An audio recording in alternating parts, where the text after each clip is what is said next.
अस्सलाम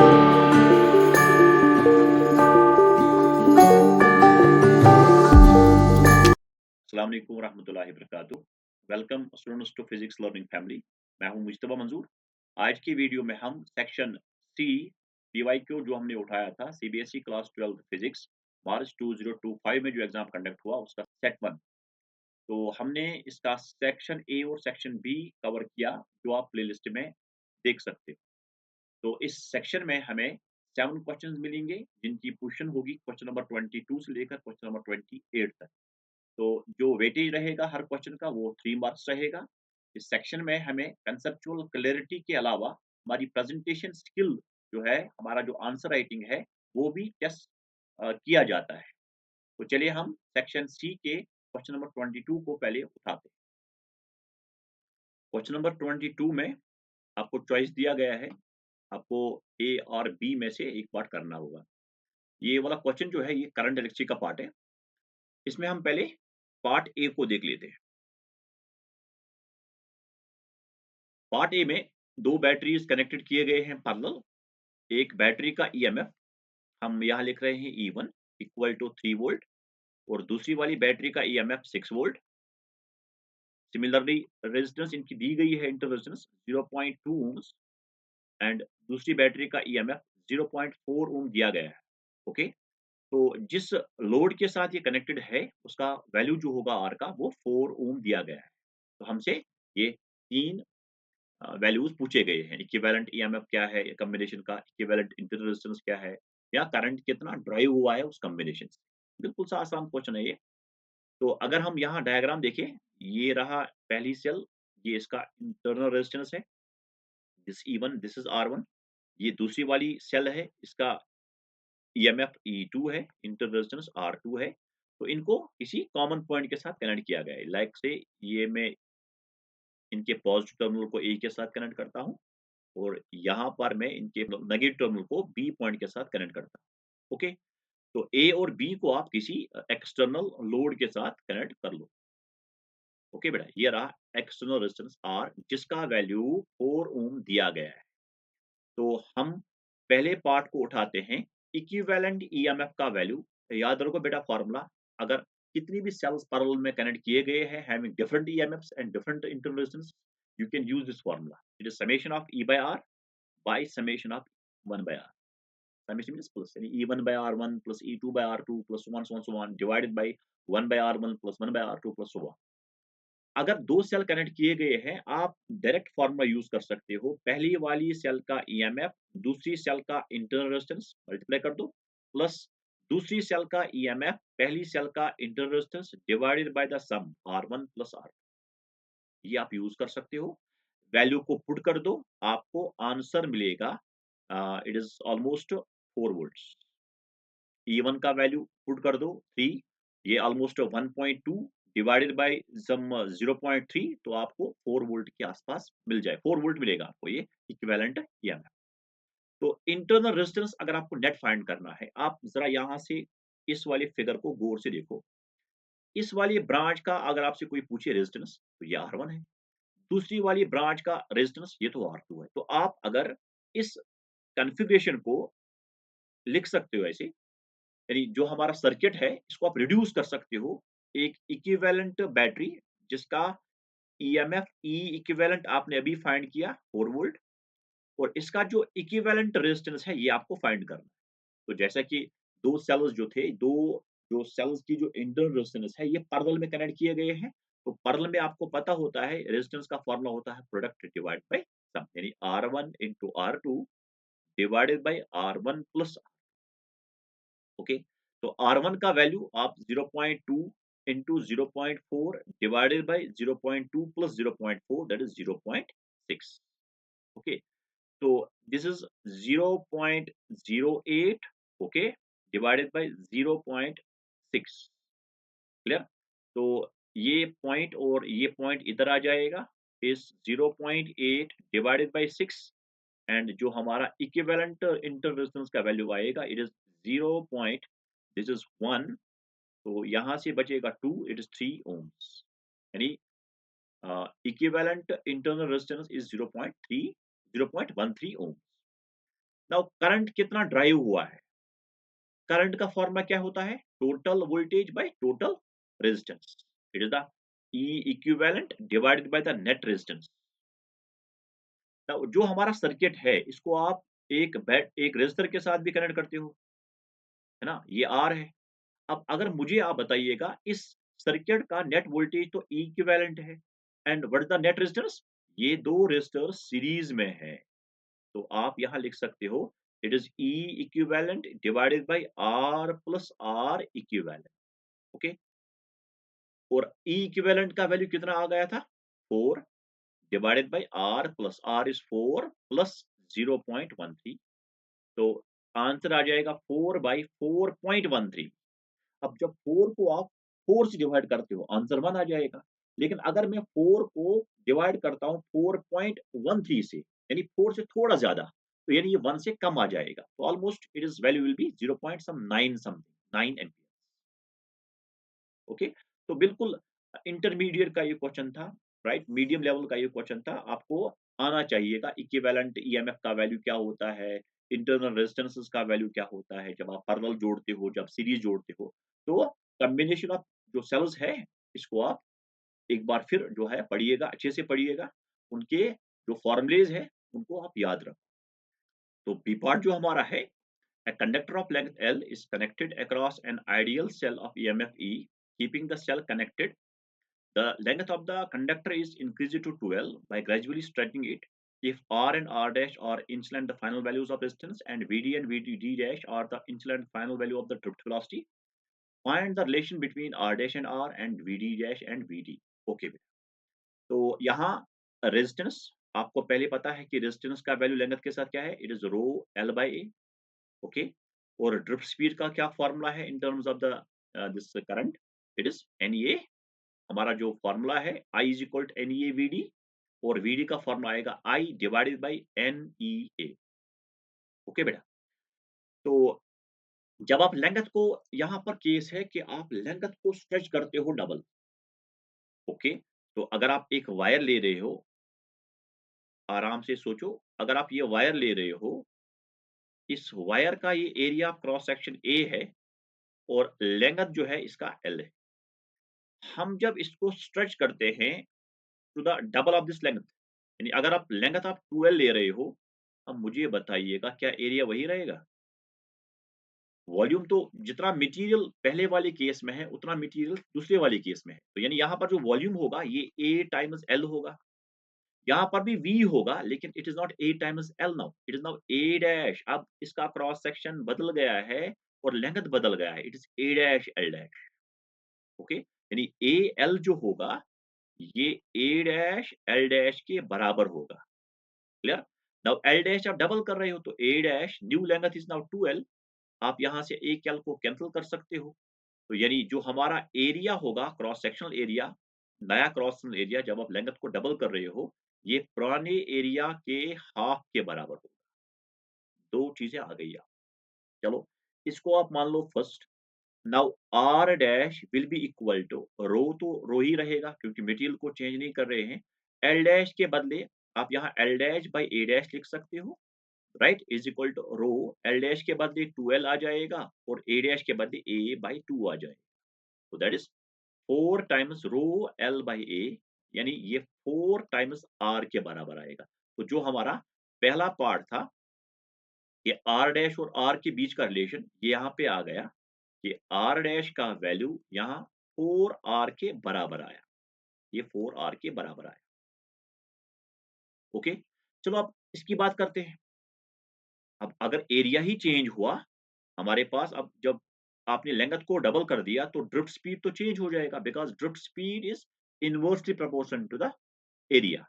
तो ये बराबर आएगा, I तो I ही रहेगा, divided by the number density तो वही रहेगा, E भी वही रहेगा, यहाँ A डैश आ जाएगा। अब A डैश तो A बाय 2 है। ओके? तो ये 2 ऊपर चला जाएगा, it's twice I by NEA। I by NEA तो हमारी VD के बराबर है, तो it is twice of VD।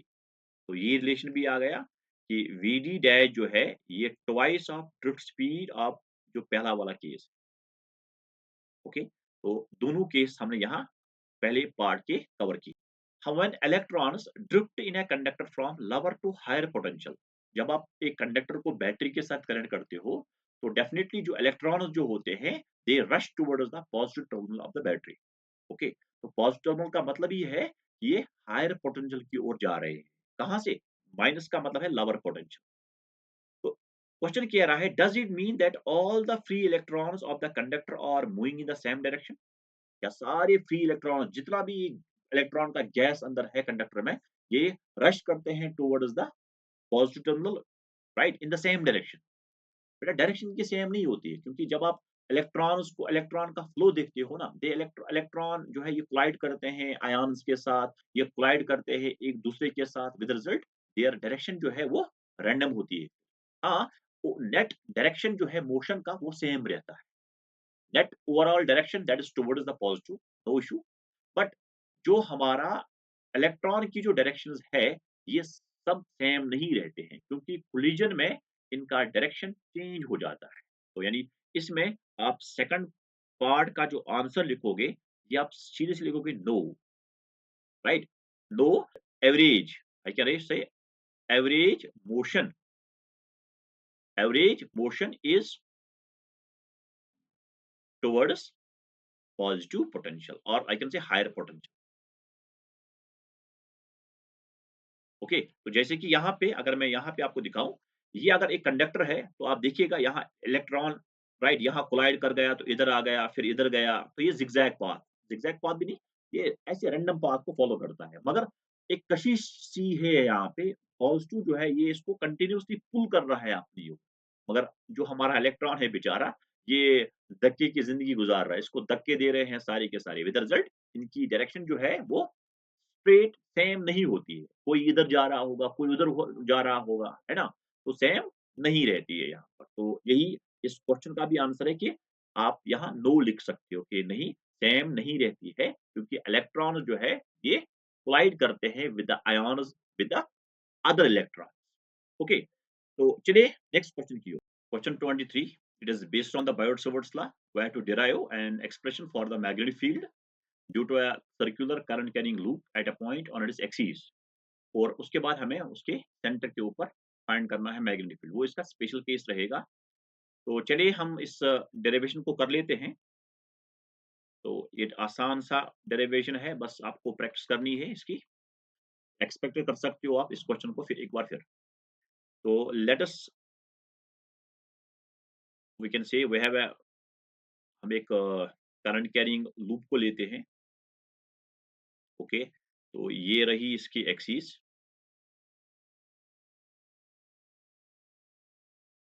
Suppose के लिए ये रेडियस आर है, इसको आपने एक्स माना, ये है centre, and radius of the loop is R. ये कैरी करती है करंट, सपोज के लिए ऐसी करंट कहती है कैरी आई। तो हमने बायोट-सावर्ट्स लॉ का यूज करना है। तो जैसे कि आप करंट एलिमेंट जब लेते हो, तो बायोट और सावर्ट ये दो फिजिसिस्ट थे, जीन बायोट और फ्लिक्स वाट। इन्होंने जो लॉ अपना दिया था वो था to find magnetic field due to current elements. तो करंट एलिमेंट जिसको आप आइडियल बोलते हो, इसका मैग्नेटिक फील्ड जो होता है ये mu not upon 4 pi I DL sin theta upon r square, where r is the distance of the point where you are calculating the magnetic field from the current element. Theta is the angle between the dl vector and the r vector. Okay, तो चलिए अब अभी ये देखते हैं। आपने यहाँ एक सेगमेंट लिया है, ठीक है? तो ये हमारा सेगमेंट है dl, एंड r जो है, I जो है, ये करंट है इस लूप में। तो dl का डायरेक्शन जो है वो करंट का होता है। तो ये करंट है, आप अपनी फिंगर्स को भी करंट के डायरेक्शन में लो। जहाँ पर आपको मैग्नेटिक फील्ड फाइंड करना है, तो आपको डीएल वेक्टर को आर की ओर मोड़ना होगा। तो ये आर क्या है, आप यहाँ पर आर वेक्टर को ड्रॉ कर सकते हो। ये रहा हमारा आर वेक्टर, ये स्मॉल आर वेक्टर। अब ये हमारा डीएल वेक्टर है, इसको आर की ओर घुमाओ। ये जो हमारा थंब है, थंब कहाँ की तरफ जा रहा है? ये हमारा डीबी का डायरेक्शन है, ठीक है? तो ये डीबी का डायरेक्शन है।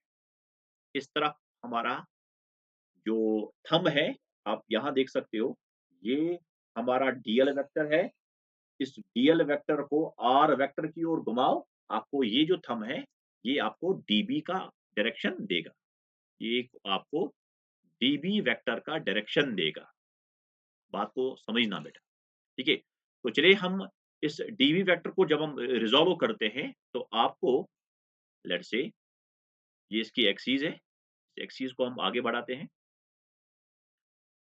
इस डीबी वेक्टर को let this angle be phi, इस एंगल को आप फाई मान लो।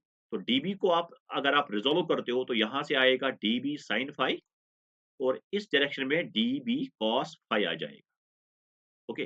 ज़रा अगर आप जो हमारा सिमेट्रिक एलिमेंट है, जो हमने अभी जो एलिमेंट उठाया, इसका सिमेट्रिक एलिमेंट यहाँ पे आ जाए। ओके? तो यहाँ फिर से आप ऐसे ही ड्रॉ कर सकते हो वेक्टर्स, आर वेक्टर, ये रहा आर वेक्टर।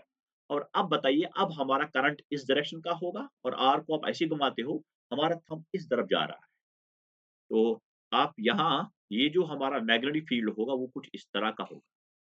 ओके? तो ये एंगल भी हमारा फाई ही होगा।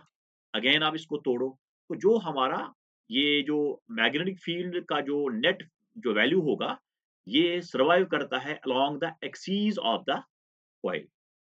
तो ये 2 आपस में कैंसल होते हैं, तो नेट और यहाँ जो नेट फील्ड होगा ना, जितने भी एलिमेंट्स आपको मिलेंगे इस करंट कैरिंग कॉइल में, तो आप बहुत सारे एलिमेंट ले सकते हो, ठीक है? जो हमारा मैग्नेटिक फील्ड का जो डायरेक्शन होगा, इस P पॉइंट पे आपको ऐसे मिलेगा। कोई ऐसा डायरेक्शन होगा, किसी का ऐसे डायरेक्शन होगा, किसी का ऐसा डायरेक्शन होगा। आपको एक कोन जैसा शेप मिलेगा यहाँ। तो इस वाले पॉइंट पे जो मैग्नेटिक फील्ड का जो डायरेक्शन होगा, डिफरेंट डिफरेंट करंट एलिमेंट से वो एक कोन जैसा फॉर्म करेंगे। और अगर मैं इसका रिजल्ट फाइंड कर लूँ, वो तो बीज से निकलेगा, है ना? वो बिल्कुल सेंटर से निकलेगा, along the axis of the coil होगा वो। तो जो हमारा नेट फील्ड होगा, बी नेट जो होगा, तो मुझे मिलेगा ये कैसे? आपको इंटीग्रेट करना होगा डी बी कॉस फाई से, ओके? डीबी कॉस फाई, क्योंकि यहाँ डीबी कॉस फाई ही बच रहा है। आप जब 2 एलिमेंट्स को ले रहे हो, तो उसमें डीबी साइन फाई आपस में कैंसल हो रहा है। आप इस फाई को ज़रा यहाँ बताइए ये कितना होगा? This will be 90 minus phi, okay? ये हमारा 90 माइनस फाई होगा, ये एंगल फाई ही होगा, ओके? आप बेटा यहाँ पर पूरा एंगल देखो, ये पूरा एंगल 180 डिग्री होगा। होगा या नहीं होगा? बिल्कुल होगा। ये तो इसके ऊपर 9 डिग्री होता है, क्योंकि जो हमारा डीबी वेक्टर है it is I dl cross r. तो this dB is perpendicular to dB जो है ना, इसका डायरेक्शन जो है it is dl vector cross r vector जैसा होता है। ओके? तो यानी ये डीएल के ऊपर डीएल और आर जो प्लेन फॉर्म करते हैं, dB vector will be perpendicular to the plane containing dl and R. That's why this vector will be perpendicular to this R. अब बचाइए, ये तो 90 माइनस पाई होगा। अब एंगल सम प्रॉपर्टी लगाओ, ये 90 डिग्री होगा। ये तो अभी अपना 90 माइनस पाई है, तो ये एंगल फाई होगा। ओके? तो आप इसको ऐसे लिख सकते हो, इंटीग्रल ऑफ डीबी का वैल्यू जो है it is mu naught by 4 pi, it is I dl upon R का वैल्यू जो है इट इज़, आप आर का वैल्यू लिख सकते हो, आर सॉरी आर स्क्वायर का वैल्यू आएगा X square plus are square. तो ये X square plus are square into cos phi, into cos phi. तो कॉस फाई आप इस ट्रायंगल से फाइंड कर सकते हो। कॉस फाई का value base that is R upon hypotenuse is R, that is R X square plus are square raise power 1 upon 2। Okay? तो integrate जो है यहाँ mu naught 4 pi I X square plus are square, right? Cos pi का value लो, ये तो constant है क्योंकि हम जो हमारा एलिमेंट है, करंट एलिमेंट है, आप उसको इंटीग्रेट कर रहे हो। तो यहाँ mu naught I upon 4 pi, तो कॉस फाई अपना आर है divided by X square plus are square raise power 1 by 2 and 1 it will be 3 by 2, okay? And integral of dl. Now integration of dl is 2 pi r, तो आप इसको ऐसे direct लिख सकते हो into 2 pi into R, okay? तो यहाँ से हमारा जो रिजल्ट आएगा it will be mu naught I 2 pi and this 2, so mu naught I r into r is r square, mu naught I r square divided by 2 into x square plus r square raised power 3 by 2। मैं ये next page पे दिखाऊंगा, मैं यहां से next page पे दिखाऊंगा। Okay, इस वाले को हम नेक्स्ट पेज पे ले आते हैं।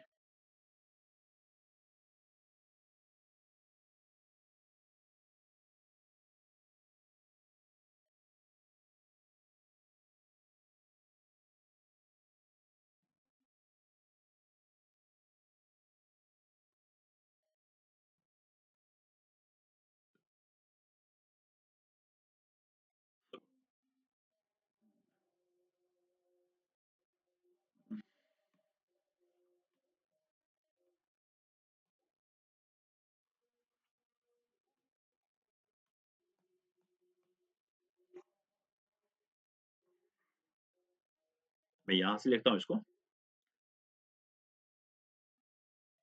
तो ये हमने नेक्स्ट पेज पे लाया,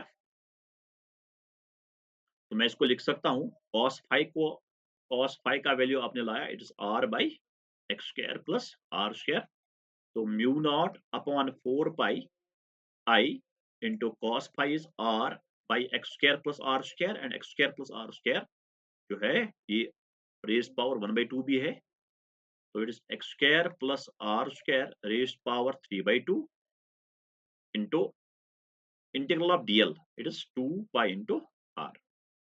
ओके, 2 से यहाँ 2 कैंसिल हुआ, पाई से पाई कैंसिल हुआ, तो हमारा जो बी नेट होगा at a point on the axis of the circular loop, current carrying circular loop, it is mu naught I into r is r square divided by 2 into x square plus r square raised power 3 by 2।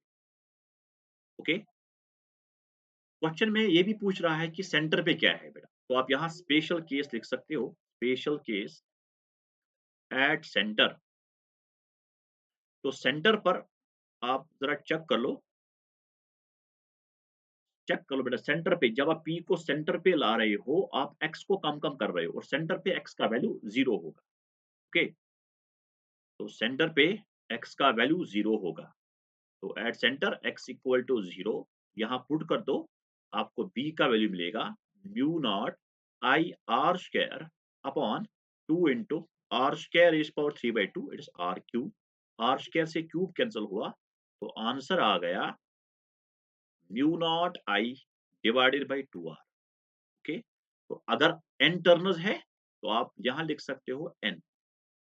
यहां तक question जो है हमसे यही पूछ पूछ रहा था, आप एक्सीस के ऊपर मैग्नेटिक फील्ड फाइंड कर दो और सेंटर के ऊपर भी आप मैग्नेटिक फील्ड फाइंड कर दो, तो ये एक स्पेशल केस बनता है वहां।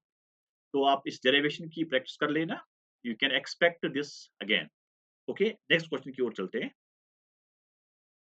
तो क्वेश्चन नंबर 24 में हमें पार्ट ए और पार्ट बी दोनों कंपलसरी है।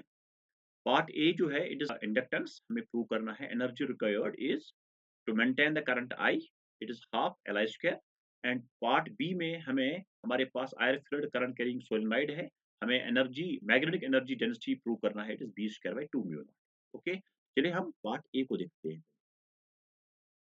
तो पार्ट ए में हमारे पास एक इंडक्टर है, सपोज ये हमारा एक इंडक्टर है, इसकी इंडक्टेंस जो है वो एल है।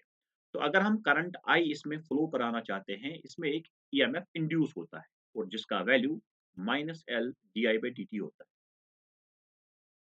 ओके, हमने ये चीज पढ़ा है इंडक्टेंस में, ये ईएमएफ जो है ये minus L D I by D T होता है एक इंडक्टर में। ओके, तो इस करंट को मेंटेन करने के लिए हमें एक एक्सटर्नल सोर्स की रिक्वायरमेंट है ना, इसको काउंटर करने के लिए हमें एक एक्सटर्नल एक वोल्टेज की रिक्वायरमेंट है।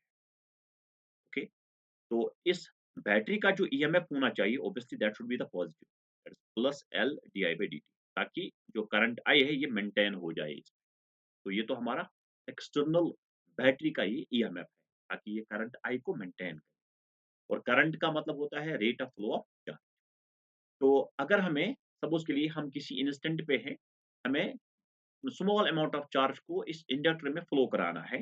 तो इसके लिए जो वर्क डन है, स्मॉल वर्क डन, इसका फॉर्मूला क्या होता है बेटा? इट इज़, क्या कितनी वोल्टेज पे है हम काम कराना चाहते हैं, into the small value of the charge. Okay, small work done, इसका फॉर्मूला क्यू भी हमने पढ़ा है। डब्ल्यू जो होता है ये क्यू टाइम्स वी है। अब यहाँ हम छोटी सी चार्ज को इंडक्टर के थ्रू मूव कराना चाहते हैं, फ्लो कराना चाहते हैं, लेकिन इसमें हम जो काम कर रहे हैं वो जो छोटा काम है डी डब्ल्यू, ये voltage into the charge. Okay, तो ई जो है ये तो हम जानते हैं, it is L D I by D T multiplied by the D Q. D T को आप डी क्यू को डिवाइड कर दो तो ये हमें आएगा L D I D Q by D T, and we know that dq by dt is our current, that's L, that's I, L I d I, ये small amount of work done. Okay, लेकिन हमें total energy को find करना है कि कितना require है I current को बिल्डअप करने के लिए। तो ये तो छोटा काम है जो आपने किया है डी आई करंट को इसमें ना डी क्यू चार्ज को फ्लो कराने में, ऑब्वियसली बेटा। तो अगर आप आई करंट को मेंटेन करना चाहते हो, आप इस इक्वेशन को इंटीग्रेट कर दो, इसको आप नाम दो equation number first. So you can write to maintain current I, integrate equation first from I equal to 0 to I equal to I। जब जीरो करंट था तब से लेकर आई करंट जब हमने मेंटेन किया, तो वर्क डन कितना काम आपने किया है, ये इंटीग्रेट डी डब्ल्यू का है, छोटे छोटे काम का जोड़ है ये, that is integration of 0 to I, d डब्ल्यू का value L I d I है, एल को बाहर कर दो, आई का इंटीग्रेशन आई स्क्वायर बाई 2 होगा, तो लिमिट देने पे अपर लिमिट आई आएगा, लोअर लिमिट 0 आएगा, तो it becomes half L I square.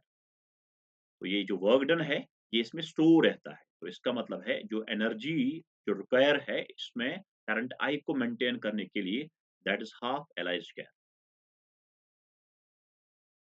Formula को याद रखना, इस पे न्यूमेरिकल भी आ सकते हैं। ओके, तो हम अब इस वाले इक्वेशन को जो आपने पार्ट ए से जो ये प्रूव किया, ये हम पार्ट नंबर बी में यूज करने वाले हैं, ताकि आप मैग्नेटिक एनर्जी डेंसिटी को फाइंड करोगे। ओके, तो चलिए पार्ट नंबर बी की ओर हम जाते हैं। तो पार्ट नंबर बी में हमारे पास एक सोलेनॉइड है, ये एक सोलेनॉइड है। ओके, तो सोलेनॉइड में हमने तो अभी जो इंडक्टर में जो एनर्जी स्टोर होता है, वही एनर्जी सोलेनॉइड के अंदर भी स्टोर रहता है। ओके, तो सोलेनॉइड को भी आप ट्रीट कर सकते हो एज एन इंडक्टर। तो यानी यहाँ पर हम जानते हैं we have U equal to energy half L I square के बराबर। ओके बेटा, लेकिन हमें क्या फाइंड करना है, हमें एनर्जी डेंसिटी फाइंड करना है। यहाँ देखो क्वेश्चन में एनर्जी डेंसिटी के बारे में पूछा गया है। तो energy density, now energy density, इसको आप स्मॉल यू लिखो, ये टोटल एनर्जी बाय वॉल्यूम के बराबर है। यानी इसमें टोटल एनर्जी क्या स्टोर है जो आपने ऊपर लिखा, और इस सोलेनॉइड का वॉल्यूम क्या है। ठीक है, तो अगर इसका क्रॉस सेक्शनल एरिया ए है and length of the solenoid is L, तो हम यहाँ लिख सकते हैं V जो होगा ये A टाइम्स L होगा। ठीक है बेटा, यानी एनर्जी डेंसिटी ये एनर्जी पर यूनिट वॉल्यूम के बराबर होता है। अब ये भी हम जानते हैं कि जो हमारा सोलेनॉइड होता है, इसका जो इंडक्टेंस है L of solenoid, inductance of solenoid, इसके ऊपर हमारा एमसीक्यू भी था एक। तो ये इंडक्टेंस हम जानते हैं it is mu not N square A L. ठीक है, आपने प्रूव भी किया होगा इसको, inductance of a solenoid mu not N square A I. ये स्मॉल एन क्या है, it is number of turns per unit length.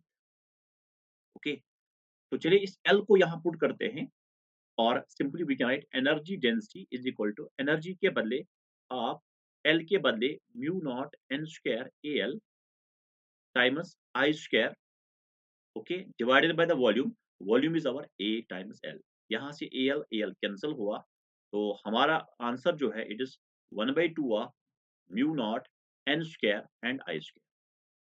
यहाँ तक बड़ा क्लियर है? अब मुझे बताओ सोलेनोइड के अंदर जो फ़ील्ड होता है, ये हमने पढ़ा है it is mu not N I, okay?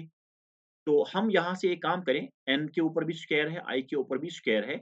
अगर हम म्यू नॉट के ऊपर स्क्वायर लगाएँ, डिवाइडेड बाय म्यू नॉट कर लें, किसी को कोई ऐतराज़? बिल्कुल नहीं, क्योंकि आप फिर से म्यू नॉट को कैंसल कर सकते हैं, आप बैक स्टेप पे पहुँच सकते हैं। ओके बेटा? तो आप यहाँ से म्यू नॉट एन आई जो है इसमें स्क्वायर कॉमन निकालो, तो हमारे पास एनर्जी डेंसिटी जो है becomes half mu not N I square divided by mu naught. लेकिन ये सोलेनोइड का मैग्नेटिक फील्ड होता है, तो it is B square by 2 mu naught. It is not energy in the solenoid, it is energy density. तो यानी हम energy density लिख सकते हैं सोलेनोइड में जिसमें हमने आयरन फिल किया है। ओके, कोई और मटेरियल इसके अंदर नहीं है, कोई और डाइलेक्ट्रिक इसमें अंदर नहीं है, ये आयरन फिल्ड सोलेनोइड है। तो इसका energy density B square by 2 mu naught है। ये भी हमें प्रूव करना, ओके, प्रूव।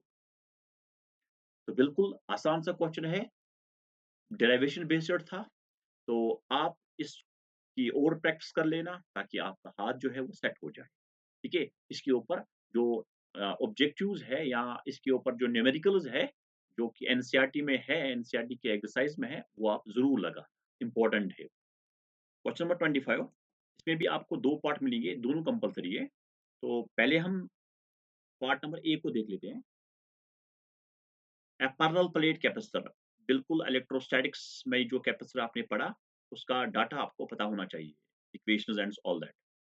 तो ये आप एक एसी सोर्स के साथ कनेक्ट करते हो। तो कैपेसिटर ये एक एसी सोर्स के साथ आपने कनेक्ट किया, आप इसको चार्ज कर रहे हो। तो चार्जिंग का मतलब है कि इस रीजन में between the plates of the capacitor जो हमारा फील्ड होगा, ये फील्ड कैसा होगा? ये चेंजिंग होगा, ओके? तो पोटेंशियल डिफरेंस जो इन प्लेट्स के बीच का होगा V, ये आपने पढ़ा है ये E इंटू डी होगा, ओके? ये ईडी के बराबर होगा, ये हम यूज़ करेंगे। और पैरेलल प्लेट कैपेसिटर का जो कैपेसिटेंस होता है it is epsilon naught A upon D. बिल्कुल, इसको भी आप यूज़ करने वाले। अब क्वेश्चन कह रहा है कि इसमें जो सम है कंडक्शन करंट और डिस्प्लेसमेंट करंट का। कंडक्शन करंट जैसा मैंने अभी आपको बताया, जो फ्लो ऑफ चार्जेस से हो रहा है, flow of charges in wire, conduction current यही है। और डिस्प्लेसमेंट करंट जो है it arises because of the changing electric field, because of changing electric field. तो जैसे कि चार्ज जो कैपेसिटर जो है it begins to charge up, electric field जो इनसाइड द कैपेसिटर है ये चेंज हो रहा है and due to this changing electric field we have a current जिसको आप डिस्प्लेसमेंट करंट बोलते हो। और जो डिस्प्लेसमेंट करंट जो होता है ये epsilon naught D phi E upon dt के बराबर होता है, where phi is the electric flux. तो आप इसको phi is our E. Now E is changing with respect time, you cannot take E out, मगर A जो है इसको आप आउट कर सकते हो, that is epsilon naught A, it is dE by dt। Okay बेटा? तो जो हमारा डिस्प्लेसमेंट करंट आया ये epsilon naught A dE by dt के बराबर।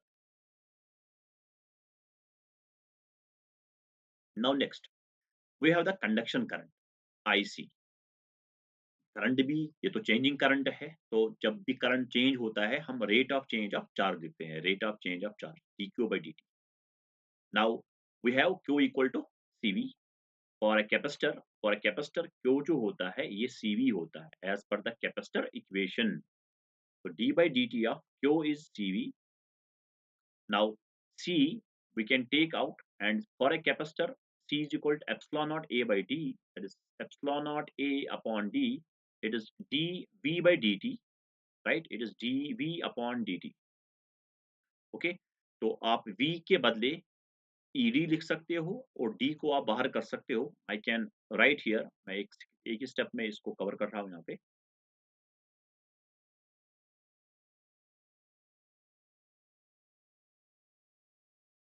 इनटू दैट इज डी को आप बाहर कर दो, it is DE by D T.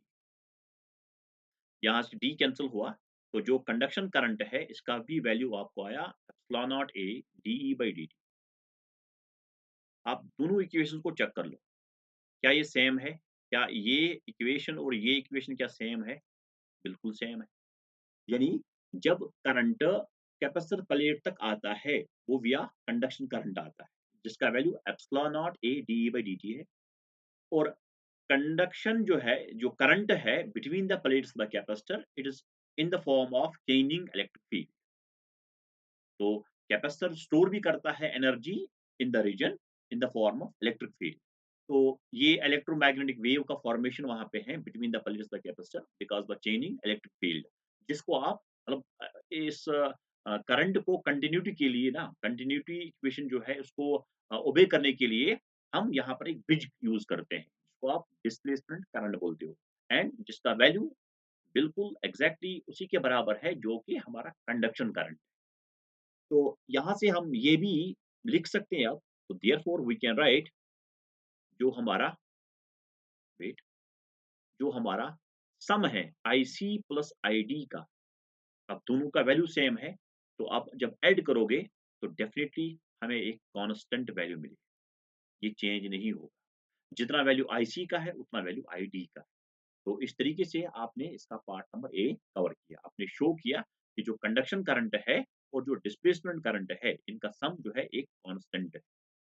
तो इसका जो पार्ट नंबर बी है, ये कह रहा है कि किरचॉफ का जो फर्स्ट रूल है, क्या ये वैलिड है एट ईच प्लेट? बिल्कुल। तो जितना करंट यहाँ पे है, उतना ही करंट तो यहाँ से जा रहा है, इन the form of displacement current. यानी करंट एंटरिंग, यहाँ पर आप केसीएल, अगर आप केसीएल यहाँ लिख रहे हो, केसीएल में जो सम ऑफ करंट होगा, ये 0 के बराबर होगा। तो अगर आप यहाँ पर आईसी, तो एक करंट आ रहा है, एक करंट जा रहा है, तो आप आईसी माइनस आईडी, ये 0 के बराबर है, दोनों वैल्यू सेम है। तो यस, यहाँ पर ये एप्लीकेबल है, यहाँ पर ये वैलिड है। ठीक है? तो बिल्कुल कंसेप्चुअल बेस पे ये क्वेश्चन था डिस्प्लेसमेंट करंट के ऊपर। You can expect this type of the question in the upcoming exam. Okay, next question की ओर बढ़ते हैं। क्वेश्चन नंबर 26 हम देख लेते हैं। तो इसमें हमें 3 पार्ट है, हमें इनके रीज़न ढूँढने हैं। तो पहला पार्ट है, all the photo electrons do not eject with the same kinetic energy when monochromatic light is incident on a metal surface. तो क्वेश्चन को समझना कि अगर हम लाइट गिराते हैं मेटल सरफेस के ऊपर, इलेक्ट्रॉन जो इजेक्ट आउट होते हैं, some electrons are from the surface and some are from the bulk. ठीक है? हमें बताना है कि ये इजेक्ट होते हैं, ये इजेक्ट नहीं होते हैं with the same kinetic energy. किसी के पास काइनेटिक एनर्जी ज़्यादा होगा, किसी के पास कम होगा। तो आपने जब फोटो इलेक्ट्रिक एक्सपेरिमेंट जो है, आपने जब वो पढ़ा होगा इन डिटेल, तो वहाँ पर भी सम इलेक्ट्रॉन जो है वो मोस्ट एनर्जेटिक होते हैं and some are less energetic. कुछ सुस्त होते हैं, कोई इलेक्ट्रॉन बहुत ताकतवर होता है, और वही इलेक्ट्रॉन जो ताकतवर होता है उसको रोकने के लिए हमारे पास स्टॉपिंग पोटेंशियल का वैल्यू होता है। ठीक है? तो चलिए हम पहले इसका रीज़न लिखते हैं, पार्ट नंबर ए। तो अगर हम लाइट गिरा रहे हैं, ये एक मोनोक्रोमैटिक लाइट है, इसमें फोटॉन की एनर्जी जो है इट इज एच न्यू, या इसको आप एच सी बाई लेमडा लिखते हो, क्योंकि न्यू सी बाई लेमडा होता है। ये आपने एक मेटल के ऊपर गिराया। ठीक है? ये एक मेटल है, तो मेटल में इलेक्ट्रॉन है, सरफेस इलेक्ट्रॉन भी है और कुछ बल्क इलेक्ट्रॉन भी है। ऐसा नहीं कि बल्क में नहीं होता है, बल्क में भी होता है ना। तो कुछ सरफेस इलेक्ट्रॉन्स हैं, कुछ बल्क इलेक्ट्रॉन्स हैं, जो कि बाहर आ जाते हैं, जो बाहर आ जाते हैं। और ये जो इलेक्ट्रॉन्स बाहर आते हैं, इनके पास जो काइनेटिक एनर्जी होती है, it ranges from 0 to maximum, same नहीं होता। क्यों? देखिए, सपोज़ करिए जो सरफेस इलेक्ट्रॉन्स होते हैं, they require minimum energy to eject out from the metal. क्यों? सबसे मिनिमम एनर्जी जो होती है, तो minimum energy to eject out an electron from metal, that is called as work function. इसको आप वर्क फंक्शन बोलते हो। And these electrons after ejection after ejection have more kinetic energy, इनके पास ज्यादा होगा। तो ऐसे ही जैसे हम लिखते हैं कि काइनेटिक एनर्जी जो होती है, ये बराबर होता है अगर हम इग्नोर करेंगे कोलिजन्स, ये कितना आपने दिया H new minus the work function. तो चलिए आपने न्यू को माना है, ये मोनोक्रोमैटिक है, इसको आपने फिक्स किया, ठीक है? तो सरफेस वाला तो फाइ नॉट है, ये तो फिक्स है। लेकिन जो हमारे इनर मोस्ट इलेक्ट्रॉन्स होते हैं, उनको आपको फाइ नॉट जो है, फाइ नॉट एनर्जी सप्लाई नहीं करना होता है उनको बाहर करने के लिए। तो energy required by the bulk electrons, bulk का मतलब होता है इंटीरियर वाले, ठीक है? मतलब जो है अगर आपको इनर मोस्ट इलेक्ट्रॉन्स को बाहर करना होगा, आपको ज़्यादा एनर्जी सप्लाई करना होता है। तो energy required by the bulk electrons is much greater than the surface electrons, okay? तो अब बताइए जब फाइ नॉट सरफेस के लिए तो कम है, लेकिन बल्क वाले के लिए आपको तो ज़्यादा एनर्जी देना पड़ता है उनको बाहर करने के लिए। तो जो डिफरेंस रहेगा, ये बल्क के लिए कम रहेगा। तो इसका मतलब है kinetic energy of bulk electrons, kinetic energy of bulk electrons will be less, ये लेस होगा। तो hence we can say that ये जो इलेक्ट्रॉन्स बाहर होते हैं, फोटो इलेक्ट्रॉन्स जब बाहर आते हैं मेटल से, they have the range of the kinetic energy. Okay, आपने जस्टिफाई किया है आपके अपने पहले पार्ट। बी पार्ट को देखते हैं। The saturation current in case A is different for different intensity. तो हम सीधे एक ग्राफ की तरफ जाते हैं जहां से आपको मैं दिखाऊंगा कि किस तरीके से इंटेंसिटी बढ़ने पे जो फोटो करंट होगा, यानी सैचुरेशन करंट जो होगा ये बढ़ जाएगा। तो अगर हम ग्राफ प्लॉट करेंगे between the photo current and the potential, anode potential, ये रहा पॉजिटिव एनोड पोटेंशियल, ये रहा नेगेटिव एनोड पोटेंशियल, ठीक है? नहीं, ये कैथोड है, ये एनोड है, राइट? इसको आप नेगेटिव के साथ जोड़ते हो, इसको आप पॉजिटिव के साथ जोड़ते हो, राइट? अगर आपने एनोड को मोर पॉजिटिव बनाया तो आप इस साइड का ग्राफ ले रहे हो। अगर आपने एनोड को नेगेटिव बनाया विद रिस्पेक्ट टू कैथोड, आप ये वाला ग्राफ ले रहे हो। तो जब आप एनोड को नेगेटिव बना रहे हो, एक्चुअली आप अपोज कर रहे हो फोटो इलेक्ट्रॉन के मोशंस को। आप सर्किट में फोटो करंट को ज़ीरो करना चाहते हैं।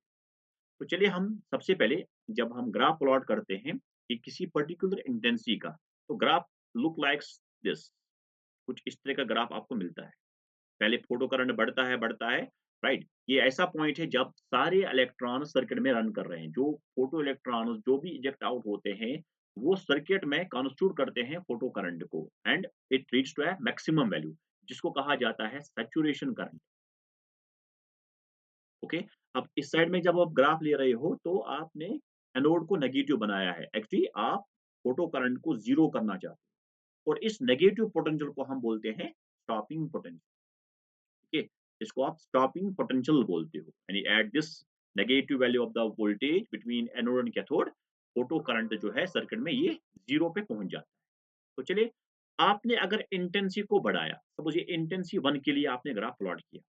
अगर आप इंटेंसिटी को बढ़ा रहे हो, इंटेंसिटी बढ़ाने का मतलब है जो number of photo electrons eject हुए हैं, ये बढ़ जाता है। ऑब्वियसली जब आप इंटेंसिटी को बढ़ा रहे हो, इंटेंसिटी का मतलब है वॉटेज बल्ब का बढ़ाना। आपने वॉटेज बढ़ाया, तो आप ज़्यादा फोटो इलेक्ट्रॉन्स मेटल से बाहर कर रहे हो, clear? And with result of that आप फोटो करंट को सर्किट में बढ़ाते हो, यानी इसका मतलब है जो फोटो करंट होगा सर्किट में वो बढ़ जाता है। अब आप में आप अगर दूसरे इंटेंसिटी के लिए ग्राफ प्लॉट करोगे, तो डेफिनिटली जब आप ज़ीरो पोटेंशियल डिफरेंस एनोड और कैथोड का ये लोगे, तो आपने इंटेंसिटी को बढ़ाया, you have the more current, current ज़्यादा होगा। उसके बाद graph will look like the same.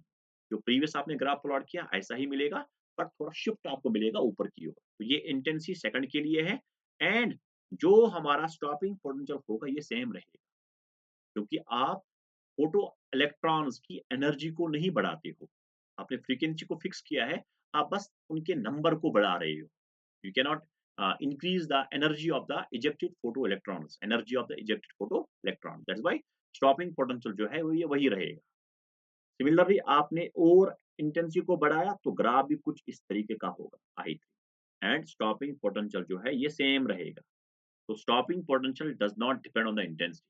तो इंटेंसिटी चेंज करने पे स्टॉपिंग पोटेंशियल जो है वो चेंज नहीं होता है, ये सेम रहता है। Stopping potential it depends on the frequency of the instant radiation, ये उसके ऊपर डिपेंड करता है। ठीक है? तो चलिए यहाँ पर आपने सैचुरेशन करंट जो था, आप बताइए क्या इंटेंसिटी चेंज करने पे क्या ये डिफरेंट हुआ? बिल्कुल डिफरेंट हुआ। यहाँ पर देखो ये रहा सैचुरेशन दिस करंट, ये रहा सैचुरेशन करंट, ये रहा सैचुरेशन करंट। तो सैचुरेशन करंट जो है, saturation current is different for different intensities. क्यों? क्योंकि आप ये वाला लॉजिक लिख रहे हो। इंटेंसिटी बढ़ाने पे हमारा जो नंबर है फोटो इलेक्ट्रॉन्स का वो बढ़ता है and with the result of that हमारा आईपी बढ़ रहा है। ये करंट कैसे बढ़ता है? फोटो करंट का वैल्यू होता है चार्ज बाय टाइम। आप Q को लिख सकते हो NE/T। अब अगर N बढ़ रहा है, फोटो करंट भी बढ़ रहा है। ओके? तो hope you got this very point आपको ये बात समझ में आई होगी। तो हमारा जो पार्ट नंबर सी इसका है, if one goes on increasing, मैं नेक्स्ट पार्ट पे लेता हूँ इसको, नेक्स्ट पेज पे। हाँ, C part. If one goes on increasing the wavelength of the light instant on a metal surface, तो क्वेश्चन कह रहा है अगर हम वेवलेंथ को बढ़ाएंगे बढ़ाएंगे बढ़ाएंगे बढ़ाएंगे instant on the metal surface keeping its intensity constant, तो जो हमारी इंटेंसिटी है ये कांस्टेंट है, ये सेम है। सेम का मतलब है number of photons ejected, right? जो sorry number of photoelectrons ejected, ये बेटा सेम रहता है। ठीक है? ये सेम रहेगा। Emission of photo electron stop at a certain wavelength, तो एक्चुअली ये आपका ध्यान ला रहा है थ्रेशोल्ड वेवलेंथ की ओर। थ्रेशोल्ड वेवलेंथ, आपने थ्रेशोल्ड फ्रीक्वेंसी भी पढ़ा, आप थ्रेशोल्ड वेवलेंथ उसके कॉरेस्पॉन्डिंग में बता सकते हैं। तो मुझे बताइएगा photo electric effect, photoelectric effect takes place when frequency of instant light is more than the threshold frequency. Yeah, when the wavelength of the instant light is less than the threshold frequency. Sorry, threshold wavelength. I'm sorry for that. It is instant light की frequency threshold frequency से ज़्यादा या incident light की wavelength threshold wavelength से कम। Okay, तब जाके photo electric effect होता है। यानी अगर ये वेवलेंथ का रेंज है, अगर आप ऐसी वेवलेंथ को बढ़ा रहे हो, तो ये रहा हमारा लैम्ब्डा नॉट। तो up to this point photo electric effect जो है ये पॉसिबल है। मगर आपने अगर इस वाले रीजन को क्रॉस किया, there will be no photo electric effect. ठीक है? तो यानी आप यहाँ पर इस क्राइटेरिया को वायलेट कर रहे हो कि अगर आपने वेवलेंथ को बढ़ाया, बढ़ाया, बढ़ाया, इंटेंसिटी को आपने कुछ भी नहीं किया, ठीक है? तो आप यहाँ पर एक ऐसे पॉइंट पे पहुँच रही हो जिसको हम बोलते हैं threshold wavelength. Beyond that there will be no photoelectric effect. तो दे क्वेश्चन भी यही कह रहा है कि अगर आपने इंक्रीज़ किया है wavelength of the incident light को, keeping its intensity constant, emission of photoelectron stop.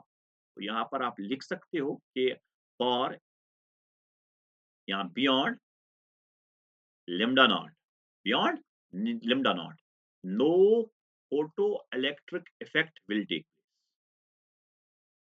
अब जब फोटोइलेक्ट्रिक इफेक्ट ही नहीं होगा, तो फोटो इलेक्ट्रॉन्स कहाँ से निकलेंगे? तो hence there will be hence there will be stoppage of, or I can write here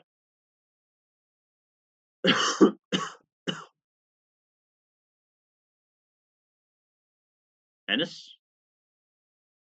photoelectrons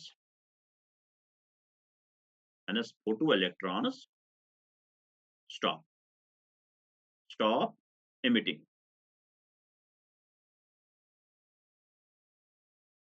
So beyond lambda naught, there will be no photoelectric effect, and we can say that photoelectron का बाहर आना जो है, ये अब possible ही नहीं है, ठीक है? तो ये हमारा प्योर कंसेप्चुअल बेस पे था, तो आप फोटो इलेक्ट्रिक इफेक्ट का एक्सपेरिमेंटल सेटअप, उसके लॉज़, आइंस्टाइन की फोटो इक्वेशन, इसको आप अच्छे से पढ़ लेना, एनसीईआरटी के क्वेश्चंस को आप ज़रूर लगाना। चलिए हम क्वेश्चन नंबर 27 की ओर। तो इसमें भी आपको 2 पार्ट मिलेंगे, दोनों पार्ट कंपल्सरी है। तो पार्ट नंबर ए में आपको कुछ डेफिनिशंस बताने हैं और डिस्क्राइब करना है न्यूक्लियर फिशन प्रोसेस को on the basis of the binding energy पर न्यूक्लियॉन। तो ये तो न्यूक्लियर बाइंडिंग एनर्जी कर्व से आ जाएगा। और दूसरा जो है पार्ट, ये एक न्यूमेरिकल है जो कि पहले वाले पार्ट के ऊपर फ्रेम किया गया है। तो चलिए आसान ये भी क्वेश्चन है, बिल्कुल स्मार्ट रीडिंग करनी होगी, तब जाके काम होगा। तो मास डिफेक्ट यानी मास में हेराफेरी होना। तो न्यूक्लियस में ये जो मास डिफेक्ट है वहाँ पर आपको देखने को मिलता है। तो अगर हमारे पास ये एक न्यूक्लियस है, इस न्यूक्लियस में आपको प्रोटॉन्स और न्यूट्रॉन्स मिलते हैं। प्रोटॉन तादाद को हम एटॉमिक नंबर बोलते हैं, number of the protons, and total number of protons and neutrons, जिसको आप न्यूक्लियॉन्स बोलते हो, जिसको आप मास नंबर बोलते हो। Mass number is the total number of nucleons. तो न्यूट्रॉन की तादाद जो है ये a माइनस z होगा। तो चलिए, आपने अगर इंडिविजुअली एस्टिमेट किया कि अगर इस न्यूक्लियस के पास सपोज करिए z नंबर ऑफ प्रोटॉन्स है, नंबर ऑफ प्रोटॉन z है, और इसमें न्यूट्रॉन्स की तादाद n है, नंबर ऑफ न्यूट्रॉन, ठीक है? और प्रोटॉन का मास आप mp लिखते हो और न्यूट्रॉन का मास आप mn लिखते हो। तो आप एस्टिमेट कर दो कि कितना मास होगा। तो मास जो है, जो आप एस्टिमेट कर रहे हो, एस्टिमेटेड मास, आप कह रहे हो सर Z तो एटॉमिक नंबर है, यानी इतने प्रोटॉन्स है, एक प्रोटॉन का मास mp है, plus n number of neutron है और एक न्यूट्रॉन का मास mn है। ये आपका एस्टिमेटेड मास आएगा न्यूक्लियस का। मगर जब इसको एक्सपेरिमेंटली कैलकुलेट किया गया, this mass comes out to be much much greater than the actual mass. जो एक्चुअल मास स्पेक्ट्रोस्कोपी से जो मास एस्टिमेट किया गया न्यूक्लियस का, वो इसके मुकाबले में बहुत कम आया। तो एक्सपेरिमेंटल मास एक्सपेरिमेंटल मास सपोज के लिए m आ गया, और ये देखा गया कि जो एक्सपेरिमेंटल मास है, ये कम आया किससे? एस्टिमेटेड मास। ये न्यूक्लियस के पैकेट में तो न्यूक्लियॉन्स है, हमने तो न्यूक्लियॉन्स अलग-अलग करके तोला और हमारे हमारे पास मास आ गया, मास एस्टिमेटेड। लेकिन जब हमने मास स्पेक्ट्रोस्कोपी से इसका वज़न किया तो वो मास कम आ गया। वेयर डज़ दिस मास गो? तो ये जो गायब मास हुआ ना, इसी को आप मास डिफेक्ट बोलते हो।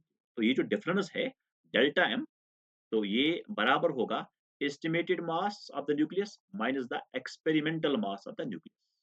इसको आप मास डिफेक्ट बोलते हो। एंड कॉरस्पॉन्डिंग एनर्जी, एक्चुअल में जो मास गायब हुआ, वो लग जाता है इन न्यूक्लियॉन्स को बाइंड करने। आपने बहुत सारी ए नंबर ऑफ द न्यूक्लियॉन्स को आपने एक स्मॉल वॉल्यूम में कन्फाइन किया। कितना वो एनर्जी इसमें लग गया, एक्चुअली वो एनर्जी बाइंडिंग एनर्जी कहलाता है। क्या उल्टा? अगर आपके पास ए न्यूक्लियॉन्स है न्यूक्लियस में, इनको अलग-अलग करने के लिए, आइसोलेट करने के लिए कितनी एनर्जी रिक्वायर है, तो that energy is called the binding energy. तो आप यहाँ पर जो बाइंडिंग एनर्जी का जो सॉल्यूशन है, advocate solution, that was actually, उसमें उसका जो सॉल्यूशन है वो आइंस्टाइन के मास एनर्जी इक्विवेलेंस रिलेशनशिप में E equal to mc square. तो जो हमारा बाइंडिंग एनर्जी है, ये है मास डिफेक्ट को आप c स्क्वायर से मल्टीप्लाई कर दो। ओके, बात आई समझ में? तो binding energy is the energy corresponding to the mass defect. Clear?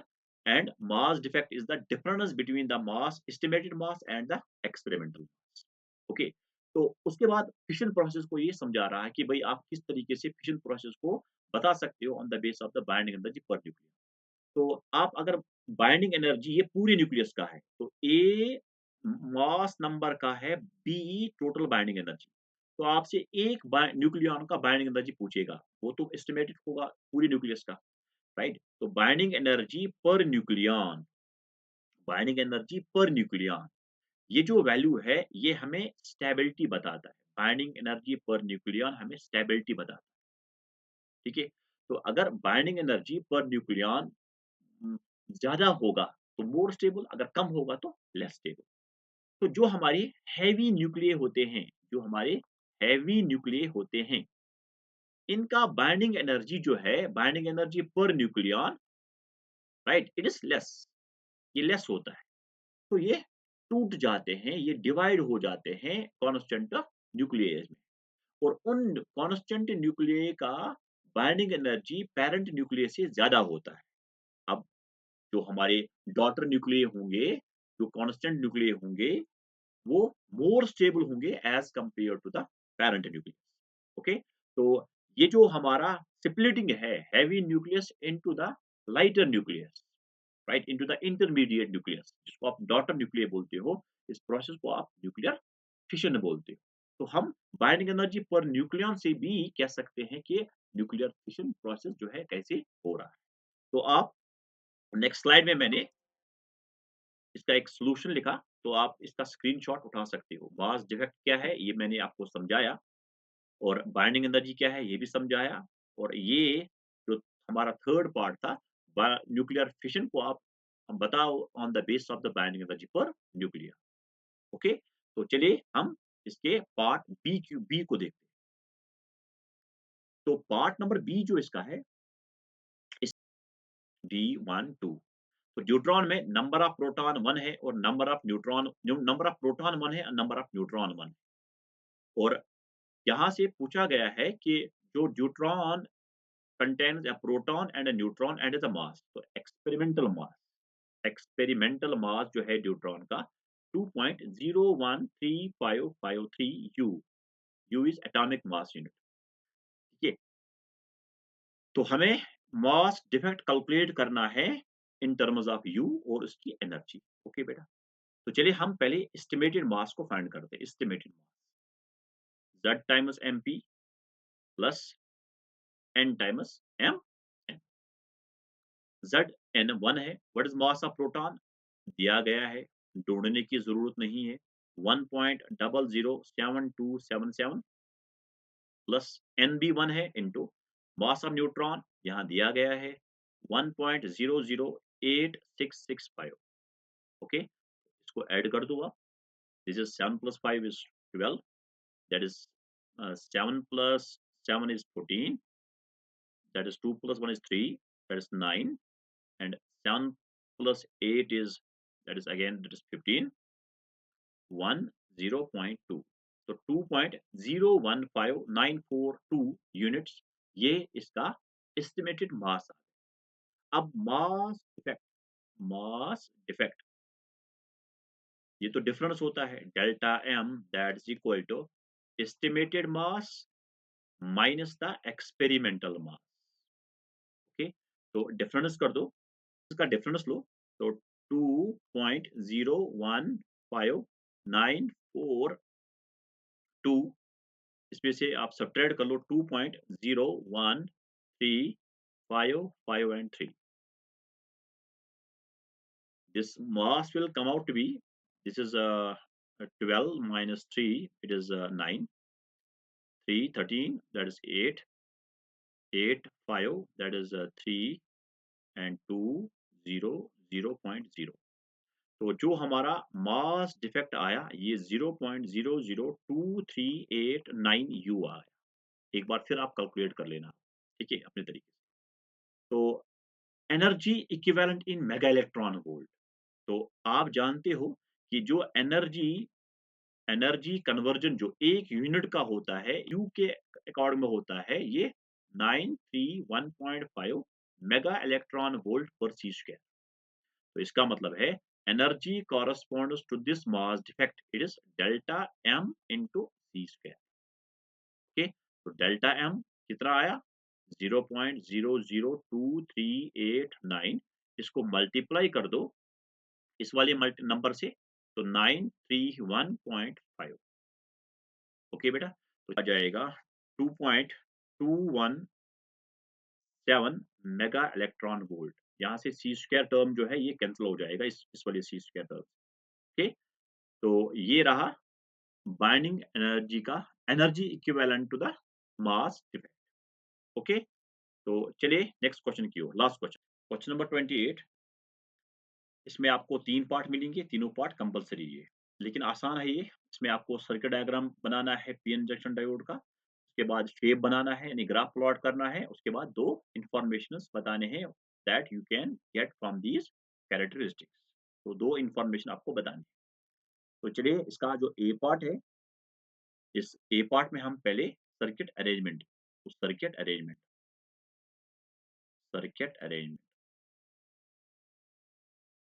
तो पहले हम फॉरवर्ड बायसिंग का बनाएँगे। फॉरवर्ड बायसिंग में आप पी वाले को पॉजिटिव टर्मिनल बैटरी के साथ कनेक्ट करते हो। ये पी है, ये एन है। यहाँ पर ये रहा milli ammeter, this will be the positive terminal battery, this will be negative terminal battery. ये एक स्विच भी है। आप यहाँ से एक रियोस्टेट भी यूज़ कर सकते हो। ये स्विच है, ओके। तो ये पॉजिटिव है, ये पॉजिटिव है, ये नेगेटिव होगा। एक वोल्टमीटर यहाँ कनेक्ट कर दो। This the higher potential side, this the lower potential side. तो हमारा ये रिवर्स बायसिंग का ये रहा पीएन। इसमें आपको माइक्रो एमीटर यूज़ करना पड़ता है क्योंकि ये करंट जो है it will be due to the minority charge carriers, जिसको आप लीकेज करंट भी बोलते हो।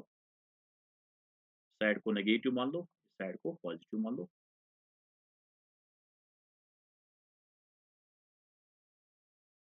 ये स्विच है, ये आप रियोस्टेट का भी यूज़ कर सकते हो। यहाँ से रियोस्टेट का भी यूज़ करो।